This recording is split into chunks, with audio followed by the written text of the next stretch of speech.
assignment, and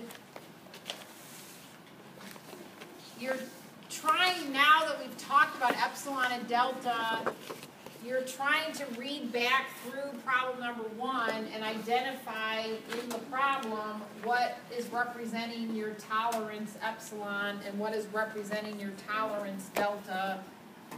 I mentioned part C, but that's because part C in problem 1 on your first assignment had you filling in the blanks of that form, okay? But you kind of want to read the whole problem to, you know, to identify epsilon, delta, L, and A. Okay, so read the whole problem, but it was mentioning 1C only because in 1C that's where I was having you fill this in and fill that in. Okay, problem number 2 is an application about epsilon, delta. So to help you understand the train of thought you want to be on, the problem we did about the machinist trying to make the disc, in that problem, we were given an exact value we really wanted, and you were asked to find the exact radius, but then you realize that in the world of rational numbers that we live in, we're not going to be able to hit that real value, so, you know, what is our tolerance? We talked about the golf club problem, where if you hit the ball perfectly square, the golf ball was going to go in the hole, and then there was some tolerance on, you know, how much you were off.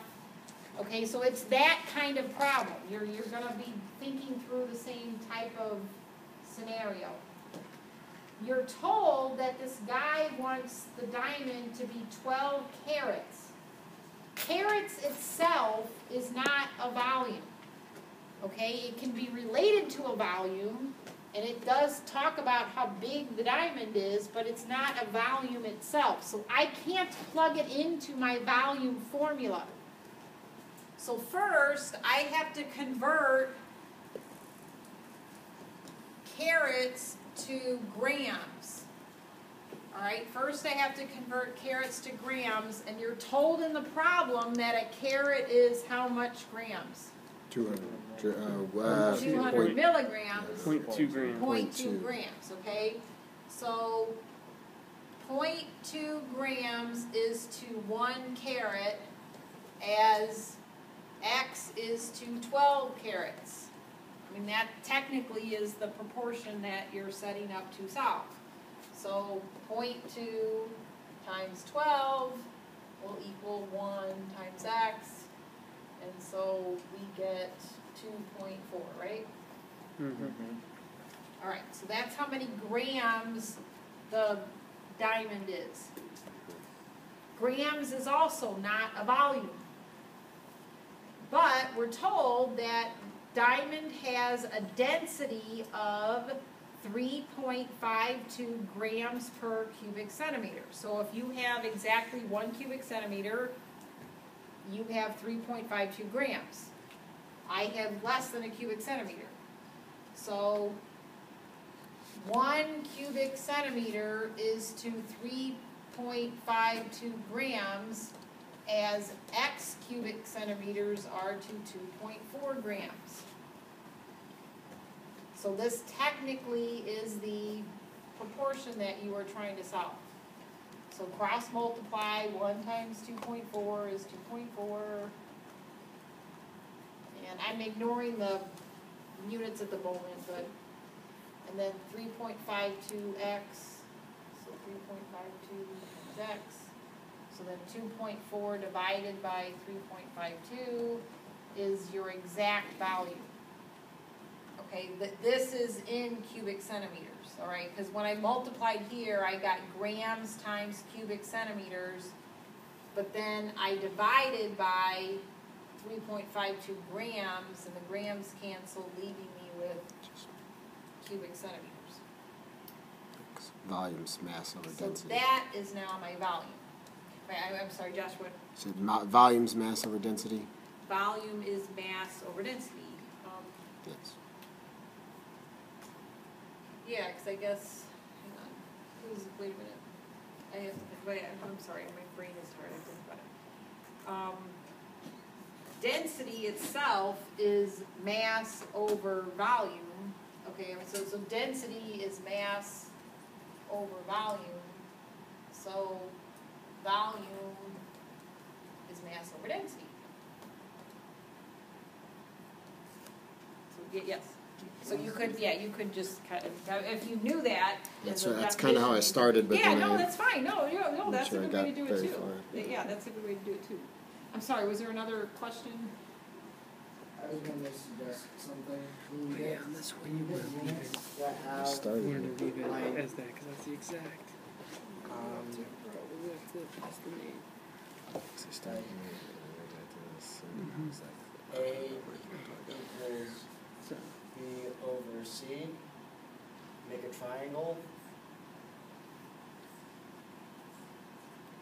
And basically just plot out whatever you're looking for, and that'll give you an idea of what you need to do to find it. Ah, yeah, you're right, that's a good way to kind of straighten it all out. Thank you, Sid. we should Maybe get that's that. okay. You're going to times it by 3. All right, so So you're going to get that times 3. like going back to the formula or to the problem about the machinist making the disc, okay, you wanted the area to be a certain thing, so you worked with the formula pi r squared. This is the formula that gives you the volume of something of this shape, okay? So this is the shape of your diamond. Anything that has this shape, that's the formula for its volume. So this is now what, oh, I wanted to clean that up a little bit, because the whole point about limits is that things need to be exact, so if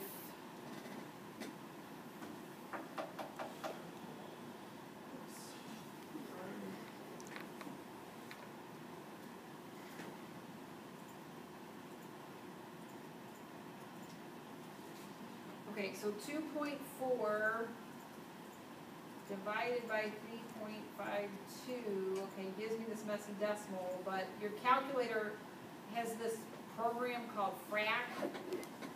So if you didn't feel like doing this by hand, you could run the little Frac program, and it more cleanly tells you that that is equivalent to 15 over 22.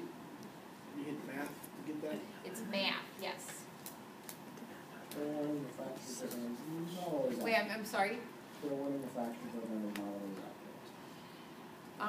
Well, you know what? Yeah, that's true. That is, especially. You know what? The older calculators didn't seem to do that, but the newer calculators, it'll have some formula that actually has pi in it, and what it's doing, I guess, is finding the. It must be truncating the decimal and then turning that into a fraction. So Xavier's right. You have to be kind of careful, but I think we can try. This one isn't that big of a deal because. Well, yeah, I mean, this one, it's accurate because 2.4, you could easily just write as 24 tenths, and you could, I mean, it's not that hard to do it by hand, but I was just showing you a little trick for it to be quicker. Okay, so this is your exact volume. That's the number you're gonna plug back into that formula. But then just by the way, be careful as you're working the rest of the problem that if you can be off by 0.25 carats, you shouldn't be subtracting 0.25 from that because they're not the same unit, all right? So just be careful as you're doing the rest of the problem. Don't forget to convert, all right? And converting is the important thing. Whether you do it the exact steps I did, that's not important. Okay? All right, have a good evening.